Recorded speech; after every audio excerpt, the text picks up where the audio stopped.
Full സ്റ്റോപ്പും കോമയും തമ്മിലുള്ള വ്യത്യാസം അറിയുമോ നിങ്ങൾക്ക്? ഫുൾ സ്റ്റോപ്പ് എന്നുള്ളത് ഒരു വിരാമമാണ്. എല്ലാം അവസാനിച്ചു എന്നുള്ള തോന്നൽ, ഇനിയൊരു ഉയർത്തെഴുന്നേൽപ്പില്ല എന്നുള്ള ചിന്ത. എന്നാൽ കോമ എന്നുള്ളതോ അത് വലിയൊരു പ്രതീക്ഷയാണ്. ഇനിയും മുന്നോട്ട് സഞ്ചരിക്കാൻ കഴിയും, ഇനിയും മുന്നോട്ട് ഗമിക്കാൻ സമയമുണ്ട് എന്ന് വലിയൊരു പ്രതീക്ഷ. ഈ ജീവിതമെന്ന പുസ്തകത്തിൽ ഇനിയും മനോഹരമായിട്ടുള്ള കഥകൾ രചിക്കാനുണ്ട്, മനോഹരമായിട്ടുള്ള ചിത്രങ്ങൾ വരയ്ക്കാനുണ്ട് എന്നുള്ള വലിയൊരു പ്രതീക്ഷ. എൻ്റെ ചോദ്യം, നിങ്ങളുടെ കൂട്ടുകാരുടെ ജീവിതത്തിൽ, നിങ്ങളുടെ കുടുംബക്കാരുടെ, നിങ്ങളുടെ അയൽക്കാരുടെ, നിങ്ങളുടെ വേണ്ടപ്പെട്ടവരുടെ ജീവിതത്തിൽ ഫുൾ സ്റ്റോപ്പിന് പകരം ഒരു കോമ ഇട്ട് കൊടുക്കാൻ നിങ്ങൾ തയ്യാറുണ്ടോ എന്നുള്ളതാണ്. ഒരു കോമ എന്നുള്ളത് ഒരു പക്ഷേ ഒരു തലോടലാവാം, അതല്ലെങ്കിൽ ഒരു വാക്കോ ഒരു നോക്കോ ഒരു ഇത്തിരി നേരം അവരുടെ കൂടെ സ്പെൻഡ് ചെയ്യുന്നതോ ഒക്കെയാവാം. ആ രീതിയിൽ അവരുടെ ജീവിതത്തിൽ ഒരു കോമ ഇട്ട് കൊടുക്കാൻ നമുക്ക് കഴിയുമോ എന്നുള്ളതാണ് ചോദ്യം.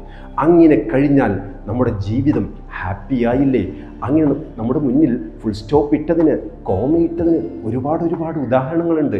ഏറ്റവും ബെസ്റ്റ് എക്സാമ്പിൾ എനിക്ക് തോന്നുന്നത് ഗോവിന്ദച്ചാമി എന്നിട്ടുള്ള ക്രൂരനായിട്ടുള്ള ഒരുത്തൻ ഒരു നിഷ്കളങ്കയായ പെൺകുട്ടിയുടെ ജീവിതത്തിൽ ഫുൾ സ്റ്റോപ്പ് ഇട്ട് കഴിഞ്ഞു.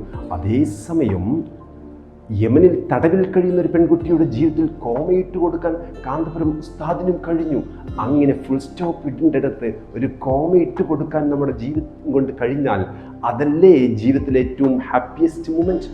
അങ്ങനെ മറ്റുള്ളവരുടെ ജീവിതത്തിൽ കോമ ഇട്ട് കൊടുക്കാൻ നമുക്ക് കഴിയട്ടെ എന്ന് ഞാൻ ആശംസിക്കുകയാണ്.